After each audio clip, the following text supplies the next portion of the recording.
இன்று மாநில அரசினுடைய பட்ஜெட்டை தாக்கல் செய்கிறார்கள். நேற்று இது ஏதோ சாதாரண பத்திரிகை செய்தி அல்ல, அல்லது யாரோ எதிர்க்கட்சிகள் கூறுகின்ற குற்றச்சாட்டு அல்ல. அமலாக்கத்துறை மிக தெளிவாக தங்களுடைய அறிக்கையிலே கிட்டத்தட்ட 1000 கோடி ரூபாய் அளவிற்கு டாஸ்மாக் விற்பனையில் ஊழல் நடந்திருப்பதாக மத்திய அரசாங்கத்தினுடைய ஒரு மிகப்பெரிய அமைப்பு ஒரு அறிக்கை வெளியிட்டிருக்கிறார்கள்.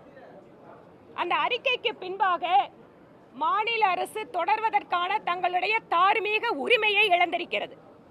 இந்த பட்ஜெட் தாக்கல் பண்றது கூட இந்த அரசாங்கத்துக்கு எந்த விதமான அருகதையும் கிடையாது என்றே பாரதிய ஜனதா கட்சி நினைக்கிறது.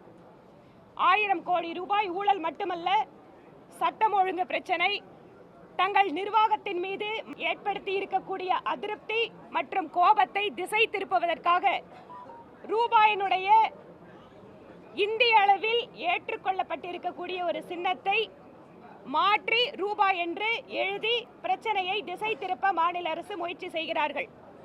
ஒவ்வொருத்தரும் இந்த நாட்டில் பதவி ஏற்றுக்கும் போது அரசியலமைப்பு சட்டத்தின்படி நடந்து கொள்கிறேன் என்று சொல்லித்தான் அத்தனை பேரும் உறுதிமொழி எடுத்துக்கொள்கிறோம். ஆனால் தேர்ந்தெடுக்கப்பட்ட ஒரு அரசு நீங்க ரூபாயை ரொம்ப கேஷுவலா நீங்க தமிழ்ல சொல்றோம், எப்பவும் சொல்றோம், வரவேற்கிறோம்.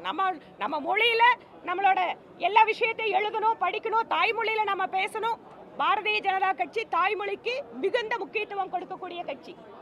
ஆனால் ஒரு மாநிலத்தினுடைய முதல்வர் நான் ரூபாய் சந்தத்தை போன வருஷம் போட்டேன், இந்த வருஷம் நான் மாற்றுகிறேன் என்று வெளிப்படையாக தன்னோட சமூக வலைத்தளத்தில் ஒரு கருத்தை பதிவிடுகிறார் என்றால் அவர் எடுத்துக்கொண்ட உறுதிமொழியை மீறுகிறார் என்று அர்த்தம். திராவிட முன்னேற்ற கழகம் இந்த நாட்டினுடைய ஒருமைப்பாடு குறித்து பல்வேறு காலங்களில் என்னவெல்லாம் பேசியிருக்கிறார்கள் என்பது சரித்திரம் அறிந்தது. ஆனால் மாநில அரசினுடைய தோல்விகளை மறைப்பதற்காக மாநிலத்தினுடைய முதலமைச்சரே ரூபாய் என்பதை இனிமேல் நாங்கள் குறிப்போம் என மாநில அரசினுடைய ஊழல்களை மறைப்பதற்காக ஒரு நாடகத்தை நடத்தி கொண்டிருக்கிறார் என்றே பாரதிய ஜனதா கட்சி நினைக்கிறது.